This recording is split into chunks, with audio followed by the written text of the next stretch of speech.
she will have to be there alongside them when they are in danger. The Queen sighed heavily. Then she nodded. "Thank you," Daisy whispered to Carnation as they entered the castle. "Don't thank me," Carnation said sadly. "If anything happens to you out there, I will regret it for the rest of my life." The next day, an entire army of elves rode north at a brisk pace. The knights were at the front. Behind them were more than 1,000 elves, armed with spears and axes. The sun reflected off the weapons and the polished shields. The horses whinnied and shook their heads. They enjoyed being able to stretch their legs properly after a long winter in the stables. The elves were silent and determined. They knew a tough battle was ahead. Daisy rode in the vanguard with Hazel and Blackthorn. They both intended to guard her as much as they possibly could. The Queen rode in the middle of the army. She was unarmed, but her presence inspired courage amongst her people. Sir Armstrong ran along behind her. He was a troll, but Queen Veronica had welcomed him in the castle and made him a knight. He had never forgotten that. He was determined to protect her with his life and with his sharp axe that was strapped to his back. It was so heavy that no elf was able to lift it. The elves rode all day.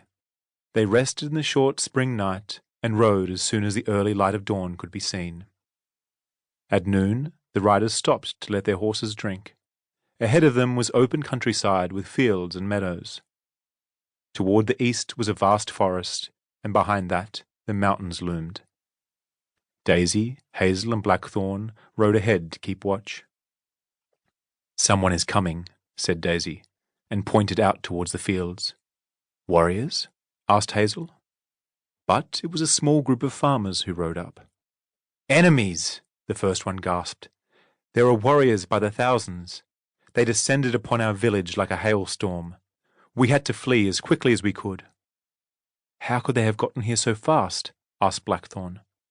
"They spur their horses along mercilessly," the farmer explained.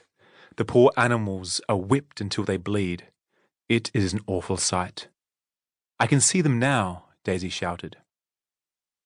In the fields, row after row of warriors advanced on black horses. They were clad in iron from head to toe. Their shields were as red as fire and yellow as sulphur. At the front was their king in his chariot. It was being pulled along by 4 huge, hissing green lizards, their scales gleaming. The king was wearing silver armor, with a helmet that completely obscured his face. In the chariot was a banner with insignia, a heart made of grey stone on a fiery red background. Behind him, his bodyguards came marching along. It was a pack of 2-legged monsters. They looked like wild boars with fangs, horns, and spikes. Their weapons were long, iron chains with sharp blades attached to them. "There are so many," Daisy said with shock in her voice. "I wonder why they are coming here," Blackthorn mused. "It doesn't look they come here in peace," said Hazel. Together with the farmers, they hurried back to the Queen and her knights. The elves looked worriedly at the large approaching army. But suddenly, the warriors stopped after their king made a sign to them. "I wonder why they stopped," the Queen pondered to Hazel. "They are waiting for you to surrender," said a voice. In front of their eyes, a woman appeared out of thin air. She was tall and slender and agile, and her dress glittered like silvery scales.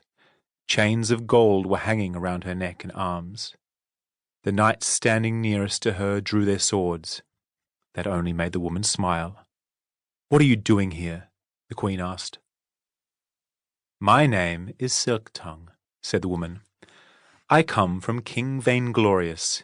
It is his army you see over there.